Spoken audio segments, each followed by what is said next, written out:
was the first trip with Overland, my first trip organizing a group trip on Overland Bound. And we had about 7 people sign up, which was a little bit more than I was really hoping was gonna sign up. It was really my first trip and I wanted to keep it light. But anyway, more the merrier. So we were able to go over to a campground I hadn't been at before, which is called Obsidian Campground. Real beautiful up on the Eastern Sierra side. And then from there we headed over to Mono Mills, over there by Mono Lake, so I'll cover some of that.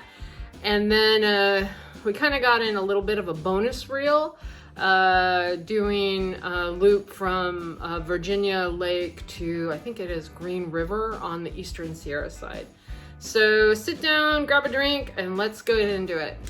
So our first night camp, Saturday night, we camped at Obsidian Campground. The next day we headed down to Mono Lake. It was extremely hot, so we did a little side detour over to Grant Lake. And then from Grant Lake, we went back and found a dispersed camping site at Mono Mills, or around Mono Mills. And then from Mono Mills, the following day, we did some of the off-road trails through Inyo, and then headed up to Virginia Lake. And then from Virginia Lake, did Dundenberg Mill Road and did some exploring out there. So the first night camp was at Obsidian Campground. This is, I wouldn't call it a small campground. There's a lot of campsites around here. There's also dispersed camping up here. The further down the road you go, it is absolutely epic out here. There's a major river overflooding its banks, running right next to the campground. Wonderful hiking trails that hike around into the various, like there's Emma Lake and lots of hiking. And as I said, the rivers were super flowing at this time. I had brought all my fishing gear. I didn't do any fishing. The water flow was just way too high for that, but it made for some beautiful scenery. There was also a lot of snow. Now, up until this point, I had been hearing, oh, there's still a lot of snow up in the Sierras, still a lot of snow up in the Sierras, and this was actually an opportunity to get up there in July and still see quite a bit of snow pack on almost all of the ranges that we went by. And the roads up to Obsidian Campground are actually pretty good. A lot of the off-road opportunities around there are really good. I don't think you're going to need, anything other than something that has 4-wheel drive.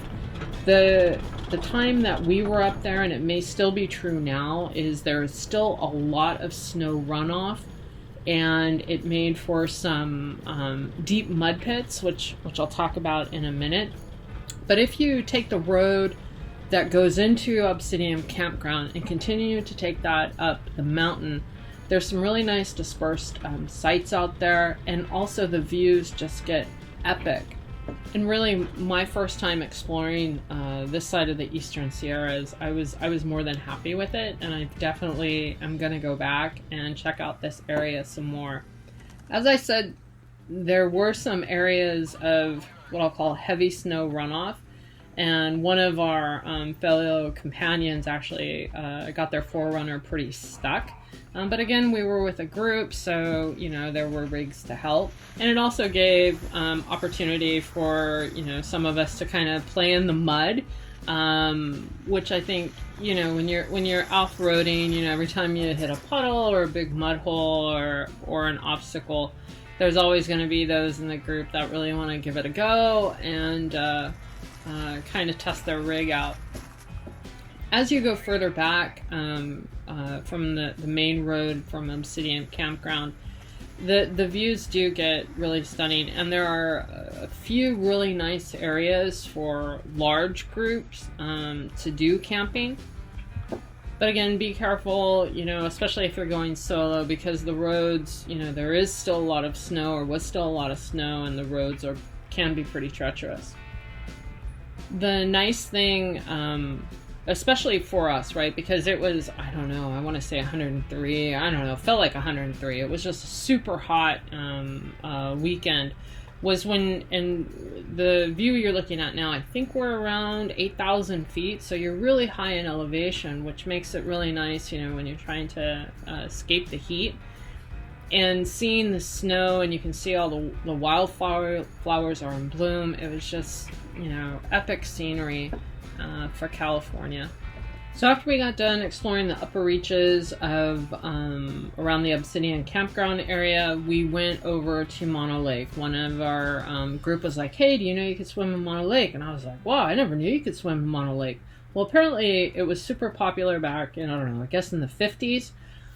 So we headed over to Navy Beach, which was an old military artillery testing area.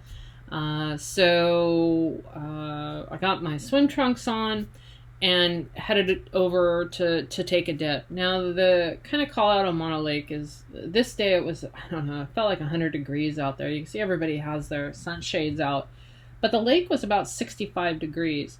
Now, if you mentally edit out kind of the bugs and the brine shrimp, it is awesome out there. And if you have a kayak or a paddle board, it would really be a great experience. So if you get out to Mono Lake, edit out the flies and bugs, and take a dip. It is truly epic. So for those of our group who opted out of the mono swim, and again, you know, there's a lot of brine shrimp. The shoreline is covered with a little, I don't know, some type of fly. We decided to head over to Grant Lake so the rest of our group could take a dip. And Grant Lake was full. I had been out there 2 years prior, and you used to be able to park right on the edge of the lake. They don't allow that anymore. They've reduced the dispersed camping around the lake, so there's really nowhere to camp around the lake legally. But we spent the afternoon there until it cooled down, and then headed back to Mono Mills.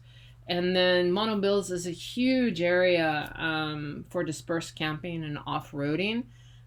If you get a chance, you know, the roads are really good. I don't think there's any obstacles other than potentially deep sand that could trip anybody up that at least had four-wheel drive. And the views are just stunning, and plenty of area to disperse camp in. And I'm sure there's areas out there that are a lot more technical. We just didn't drive through them. After we left Mono Mills, we headed up to Virginia Lakes, which if you haven't been there, I recommend you go. You can't swim in it, but you can paddleboard up there. And then we checked out some of the roads through Dunderberg Mill. And this is some epic scenery between Virginia Lakes and I think it's Green River. Now, again, we pretty much stayed on the main road, so which wasn't too technical. There were a couple small areas, mostly dirt. As long as you have four-wheel drive, you're going to be fine. And then there was a place that we stopped at called Dynamo Plant, which apparently was an old electrical plant that fed Bodie. So if you're going to Bodie, it might be worth a trip out to check out this side of the Sierras as well. So this is ADV Tress out, and see you down the trail.